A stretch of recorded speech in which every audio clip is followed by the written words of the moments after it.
Logos quiz മാസ്റ്ററിലേക്ക് സ്വാഗതം. ഗലാത്യക്കാർക്കുള്ള ലേഖനം 6-ാം അധ്യായമാണ് ഇത്തവണ.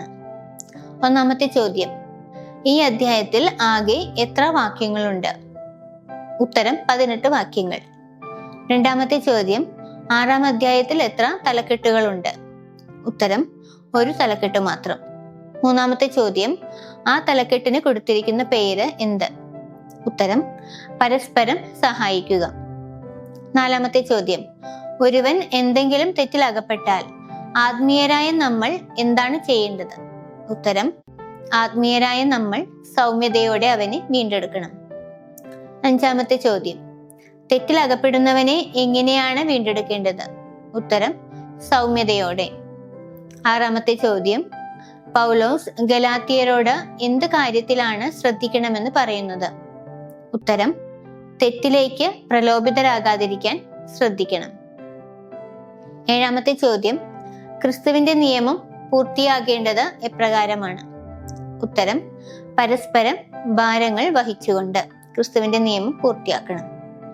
എട്ടാമത്തെ ചോദ്യം, പരസ്പരം ഭാരങ്ങൾ വഹിച്ചുകൊണ്ട് എന്ത് ചെയ്യുവാനാണ് പൗലോസ് പറയുന്നത്?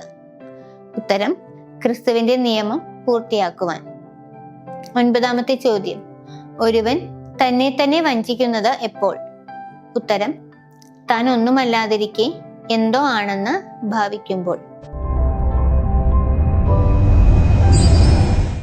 പത്താമത്തെ ചോദ്യം, താൻ ഒന്നുമല്ലാതിരിക്കെ എന്തോ ആണെന്ന് ഭാവിക്കുന്നവൻ എന്താണ് സത്യത്തിൽ ചെയ്യുന്നത്?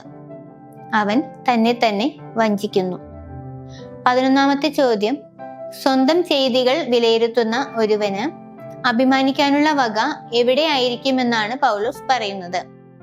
ഉത്തരം അഭിമാനിക്കാനുള്ള വക അവനിൽ തന്നെ ആയിരിക്കും. 12ാമത്തെ ചോദ്യം, സ്വന്തം ചെയ്തികൾ വിലയിരുത്തുമ്പോൾ അഭിമാനിക്കാനുള്ള വക അവനിൽ തന്നെ ആയിരിക്കുന്നത് എന്തുകൊണ്ട്? ഉത്തരം എന്തെന്നാൽ ഓരോരുത്തരും സ്വന്തം ഭാരം വഹിച്ചേ മതിയാകൂ. 13ാമത്തെ ചോദ്യം, വചനം പഠിക്കുന്നവൻ എന്താണ് അധ്യാപകന് നൽകുന്നത്? ഉത്തരം തനിക്കുള്ള എല്ലാ നല്ല വസ്തുക്കളുടെയും പങ്ക്. 14ാമത്തെ ചോദ്യം, ഗലാത്യരോട് എന്ത് വ്യാമോഹിക്കേണ്ടെന്നാണ് പൗലോസ് പറയുന്നത്? ഉത്തരം ദൈവത്തെ കബളിപ്പിക്കാമെന്ന വ്യാമോഹം വേണ്ട. 15ാമത്തെ ചോദ്യം, വിതക്കുന്നത് കൊയ്യുന്നത് ആരാണ്? ഉത്തരം മനുഷ്യർ. 16ാമത്തെ ചോദ്യം, സ്വന്തം ജഡത്തിനായി വിതയ്ക്കുന്നവൻ എന്താണ് കൊയ്യുന്നത്? ഉത്തരം ജഡത്തിൽ നിന്നും നാശം കൊയ്തെടുക്കും. 17ാമത്തെ ചോദ്യം, ആത്മാവിനായി വിതയ്ക്കുന്നവൻ എന്താണ് കൊയ്തെടുക്കുന്നത്? ഉത്തരം ആത്മാവിൽ നിന്നും നിത്യജീവൻ കൊയ്തെടുക്കും. 18ാമത്തെ ചോദ്യം, എന്ത് ചെയ്യുന്നതിലാണ് നമുക്ക് മടുപ്പ് തോന്നാതിരിക്കേണ്ടത്? ഉത്തരം നന്മ ചെയ്യുന്നതിൽ.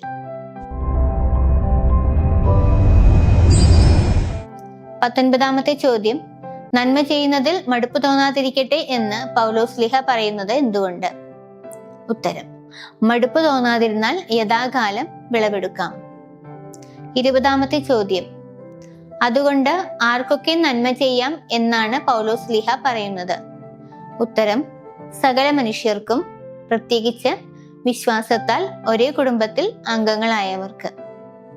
21ാമത്തെ ചോദ്യം, എന്തുകൊണ്ടാണ് സകല മനുഷ്യർക്കും നന്മ ചെയ്യാമെന്ന് പറയുന്നത്?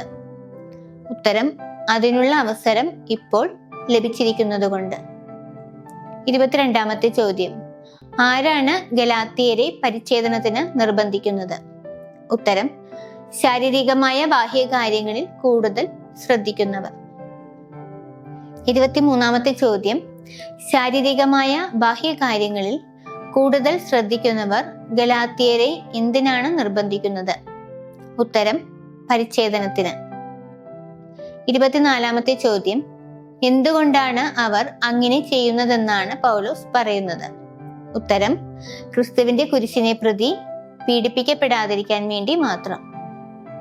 25ാമത്തെ ചോദ്യം, എന്തിനെ പ്രതി പീഡിപ്പിക്കപ്പെടാതിരിക്കാനാണ് അവർ അങ്ങനെ ചെയ്യുന്നത്? ഉത്തരം ക്രിസ്തുവിന്റെ കുരിശിനെ പ്രതി.